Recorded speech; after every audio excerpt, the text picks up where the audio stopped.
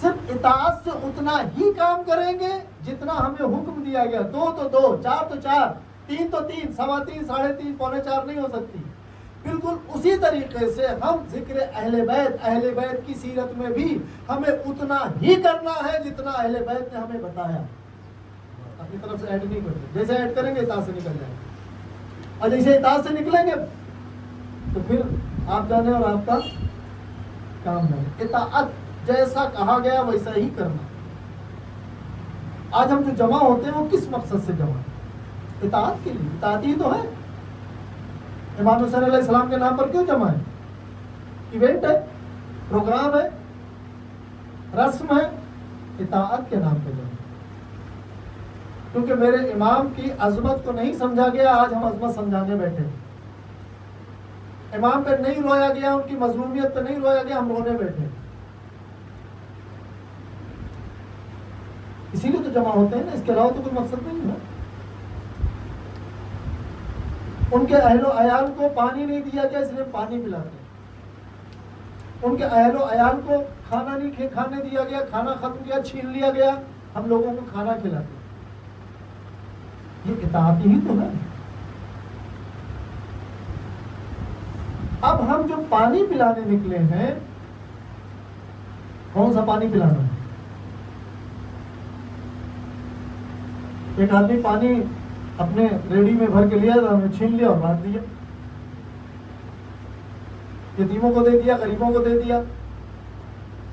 آپ نے سنا نا امام کے زمانے میں ایک شخص روٹی چوری کرتا تھا, ہاسپٹلوں میں غریبوں کو, بیواؤں کو بانٹ کے آتا تھا. کیوں بانٹ کے آتا تھا؟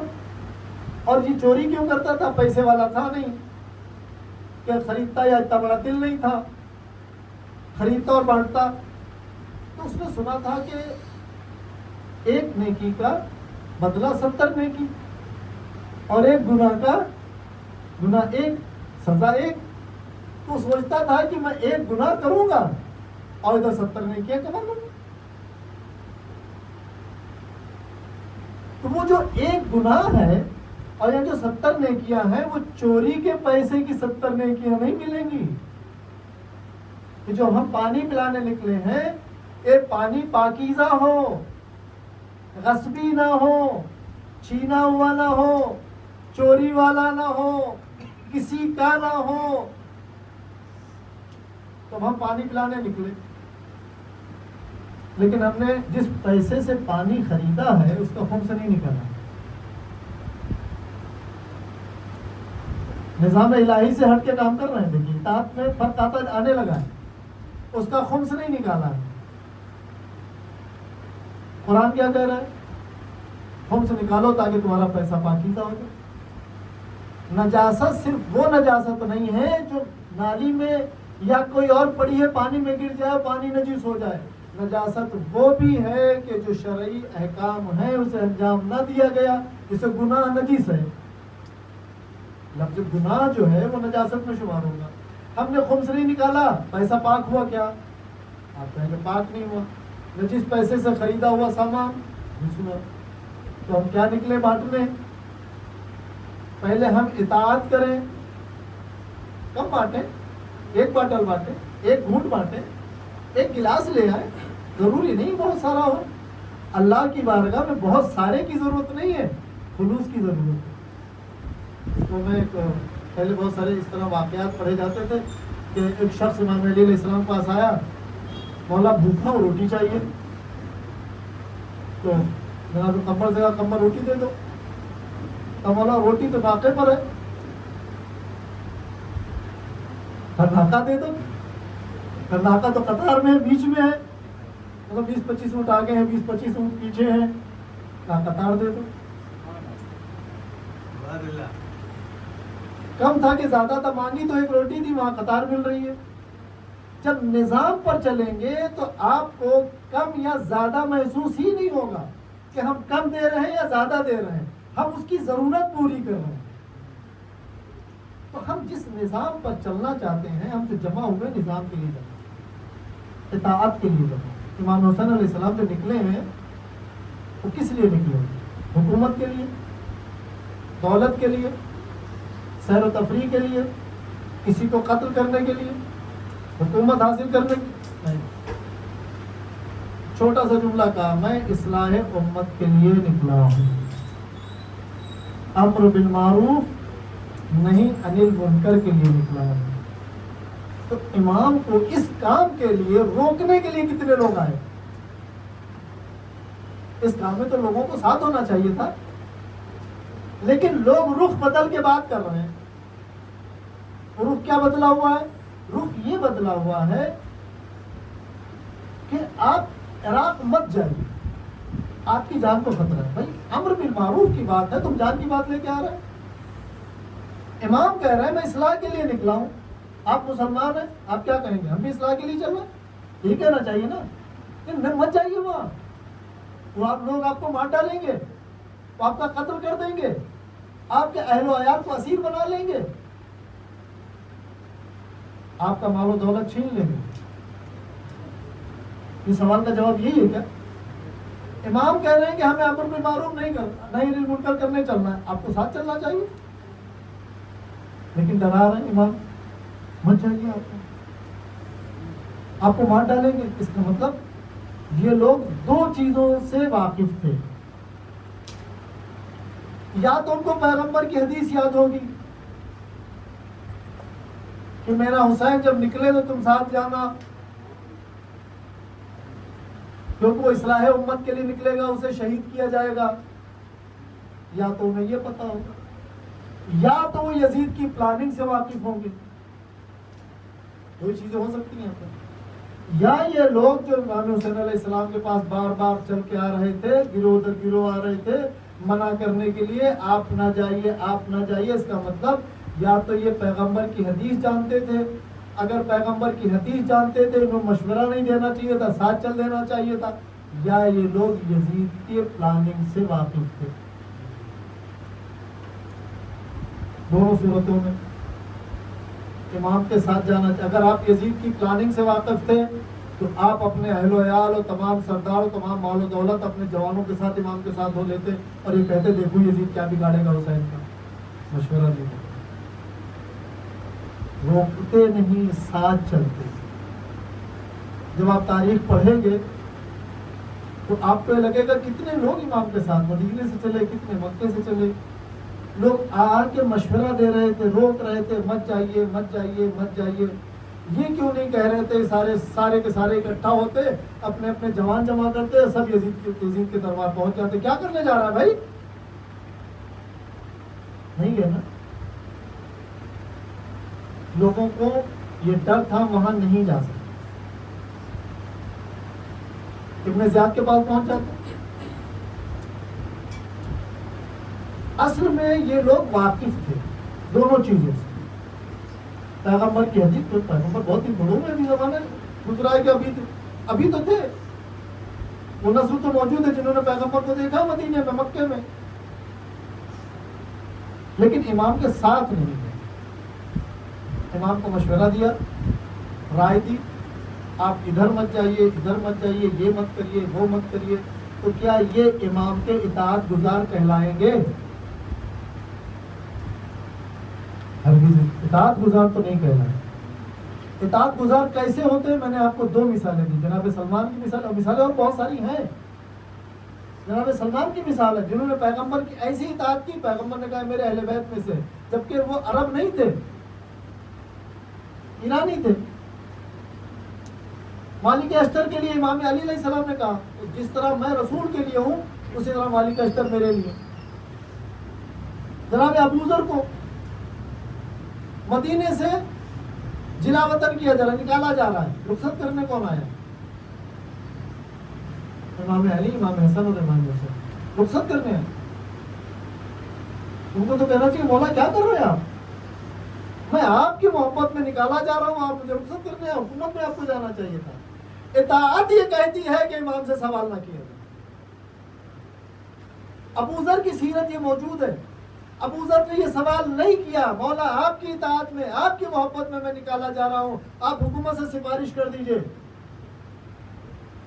اور خوشی خوشی چلے گئے.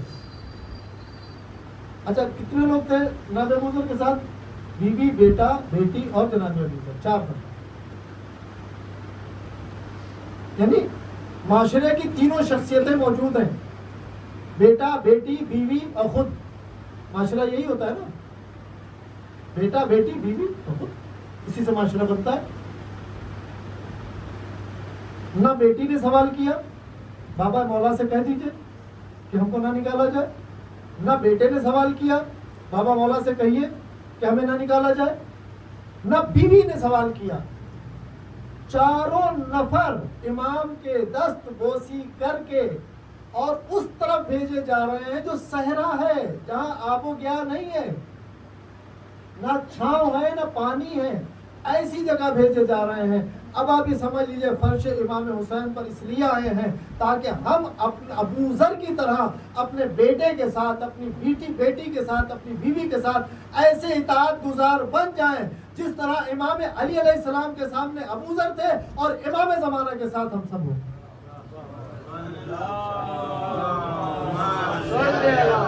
محمد و آل محمد.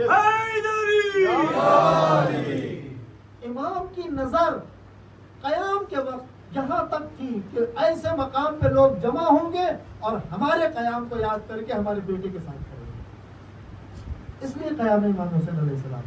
ہم شخصیتوں کو دیکھ کے ایمان نہیں لاتے ہیں.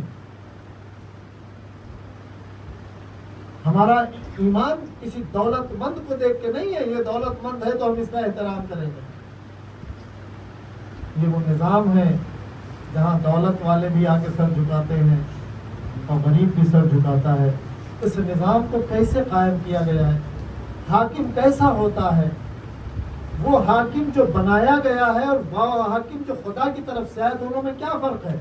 جب یہ حاکم دنیا سے جاتا ہے تو حکومت چھوڑ کے جاتا ہے، اور جب یہ حاکم جاتا ہے اس کے کندھے پہ ڈھٹے پڑے ہوتے ہیں.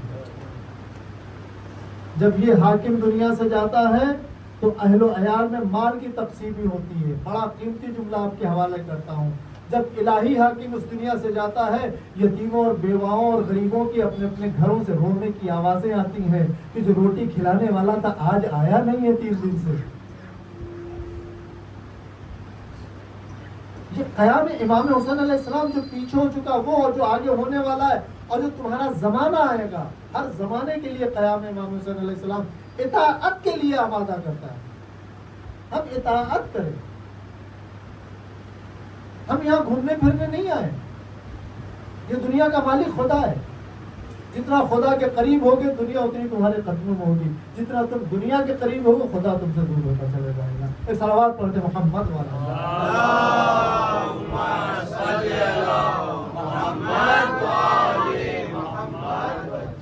یہاں بیچ میں روک کے میں آپ سے 2-3 باتیں کہنا چاہتا ہوں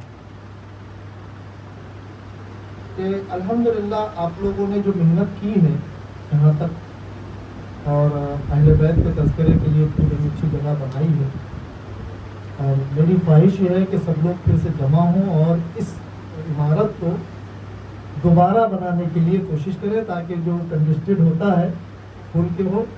میں آپ سب سے گزارش کروں گا دامے درہمے سخنے ہر لحاظ سے باغ زہرا کی مدد کریں اور یہ عمارت ایک نئی عمارت بن کے تیار. نعرہ حیدری،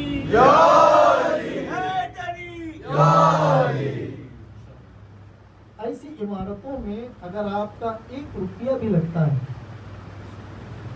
اور وہاں کہ اس چھاؤں میں ایک شخص نماز پڑھتا ہے، اہل بیت کا ذکر کرتا ہے، اطاعت الہی کے لیے بیٹھتا ہے، قرآن کی تلاوت کرتا ہے، وہ اجر کبھی رکتا نہیں ہے. جاری پانی کیا ہوتا ہے؟ جو بہتا رہتا ہے. یہ بھی ثواب جاریہ ہوتا ہے جو قیامت تک آپ کو ملتا ہی رہے گا. اور خداوند عالم کی بارگاہ میں ہم دعا بھی کریں گے پروردگار ہم سب کو باغ زہرا کی دوبارہ تعمیر کے لیے دولت دنیا و آخرت سے نوازے، اور خدایا ہم سب کو توفیق دے ہم سب بڑھ چڑھ کے اس میں حصہ دیں. اور محمد والے محمد صلوات.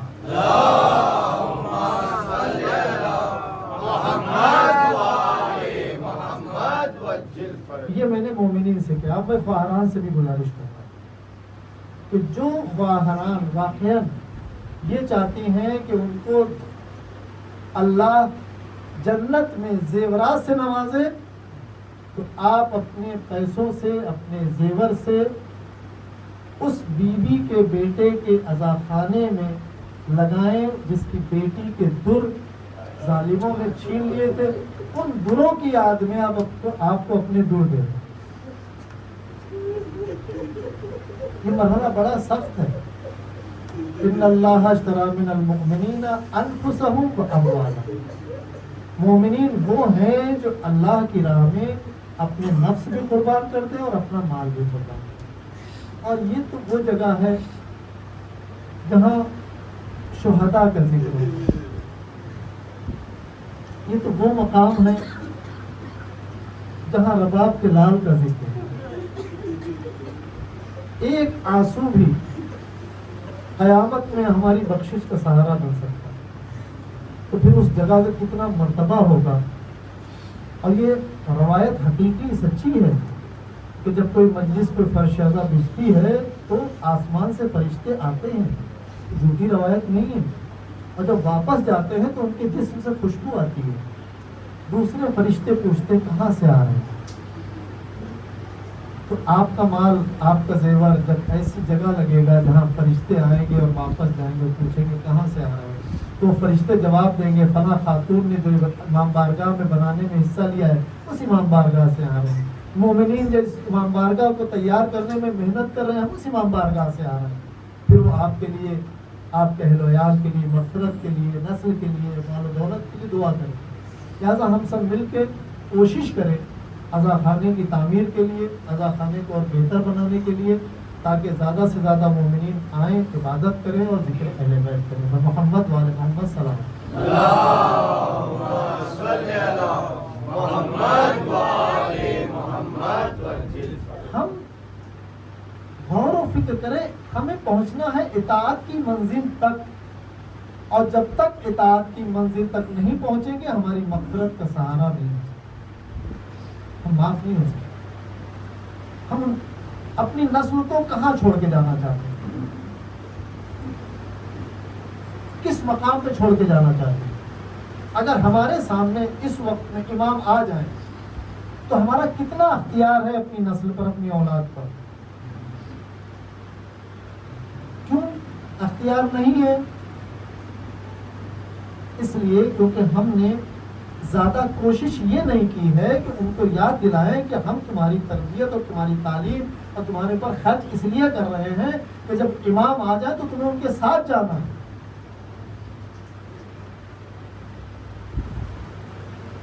انجام کیا ہوگا وہ تمہیں نہیں سوچنا ہے. ہر سال ہم ان ماؤں کا تذکرہ کرتے ہیں, ان والدین کا تذکرہ کرتے ہیں کہ جنہوں نے شب عاشور اپنے بچوں کو آمادہ کیا,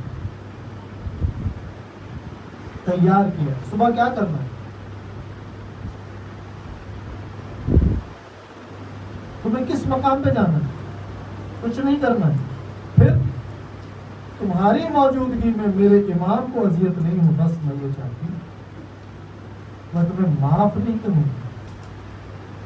اولادیں ہل گئی, جوان ہل گئے, بچے ہل گئے. ماں اگر معاف نہیں کی, یہ کون سے بچے ہیں جن بچوں کو پتا ہے کہ یہ وہ ماں ہے کہ جس کے قدموں کے نیچے گئے, اور وہ ماں اپنے بچوں کو جوانان جنت کے سردار پر اپنے بچہ قربان کرے. یہ اطاعت کی منزل ہے. ماں باپ کی اطاعت یہ ہے کہ وہ امام کے بغیر نہیں رہ سکتے ہیں. اولاد کی اطاعت یہ ہے کہ وہ ماں باپ کے بغیر اور ان کے حکم کے بغیر نہیں رہ سکتے.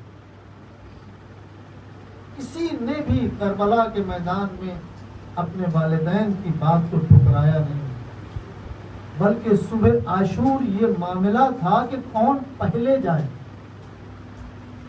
کسی ماں نے اجازت نہیں دی واپس خیمے میں. ہر ایک چاہتا تھا کہ پہلے ہم قربان. ہر ماں چاہتی تھی پہلے میرا بیٹا جائے. یہ کون سی مائیں تھی, کہاں سے آئی تھی؟ جو تربیت یافتہ مائیں ہیں, جنہوں نے جناب زینب کو دیکھا. یہ تربیت یافتہ مائیں ہیں جنہوں نے جناب سیدہ کو دیکھا, جناب یعنی اہل بیت اطہار علیہ السلام کے خواتین کے علاوہ جو خواتین تھیں وہ یہ چاہتی تھیں کہ آپ نے مصائب میں سنا ہے وہ سب کے سب جناب زینب کو گھیرے رہے، جس طرح ان کے بچے، ان کے شوہر، ان کے جوان حسین کو گھیرے ہوئے تھے کہ مولا کو ایک پتھر تک نہ لگے۔ ایک جوان ہے جس کی ماں، جس کی پھوپھی سے تیار کر رہی، بیٹا تم پہلے جائیں۔ صبح عاشور ہوئی، جناب علی اکبر سب سے آگے کھڑے، بابا جان ہمیں اجازت دی۔ امام نے کہا بیٹا میں تمہیں اجازت نہیں دے سکتا، میں تمہیں اجازت کیسے دے دوں؟ جب تم پیدا ہوئے تھے تو میں نے تمہاری پھوپھی کے حوالے کر دیا، اگر اجازت لینی ہی ہے تو پھوپھی کے پاس جاؤ۔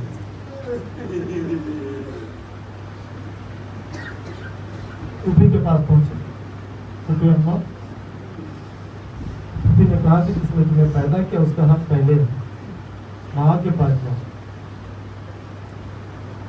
جب ماں کے پاس جناب اکبر گئے ہیں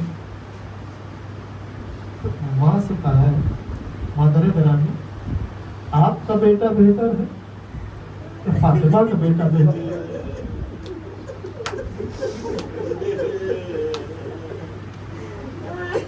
ماں سمجھ گئی، بیٹا میں نے اجازت دے دی، تم جاؤ۔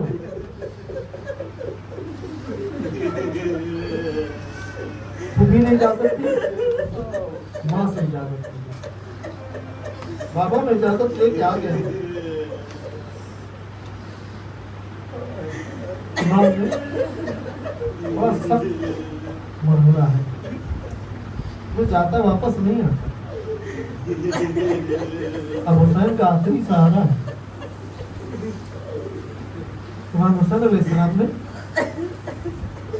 گھوڑے پہ سوار کیا، رخصت کر دیا۔ جناب علی اکبر کو آہٹ محسوس ہے، پیچھے آ رہا ہے، مڑ کے دیکھا بابا آ رہا ہے۔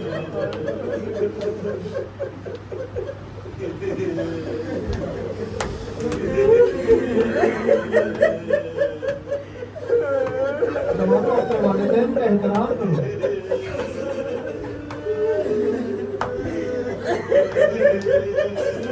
تمہیں پتا جب تم جوان ہو جاتے ہو تو حسین کا جملہ اس میں یاد ہو جاتا ہے۔ بوڑھے والدین کو کتنی تکلیف ہوتی ہے جب جوان بیٹا ان سے جدا ہوتا ہے۔ ماں باپ کو اجازت دے چکے ہیں نا، اب جانے دیجیے۔ کہا بیٹا کیونکہ تم صاحب اولاد نہیں ہے، اس لیے جوان اولاد کی جدائی کا غم تمہیں نہیں پتا ہے۔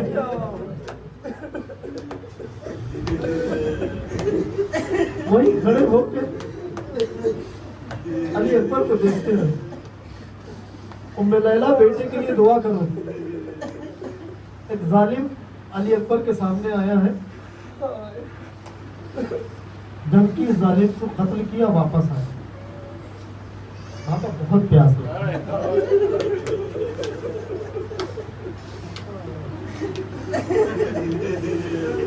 آپ اپنے بچے کو تھوڑی دیر میں پیاسا نہیں دیکھ سکتے۔ ماں باپ کی محبت یہ ہوتی ہے، خود نہیں کھاتے بچوں کے لیے۔ آپ مجلس سے جاتے ہیں، اگر بچہ نہیں آیا ہے تبرک ہاتھ میں پکڑ کے جاتے ہیں، صبح اٹھے گا تو میرا بچہ لے گا۔ ایسے عالم غربت میں جوان، ایسا جوان جو پیغمبر کی صورت رکھتا ہے۔ بابا میں تھوڑا سا پانی مل جاتا میں فوجی اشکیا کو فنا کر دیتا ہے۔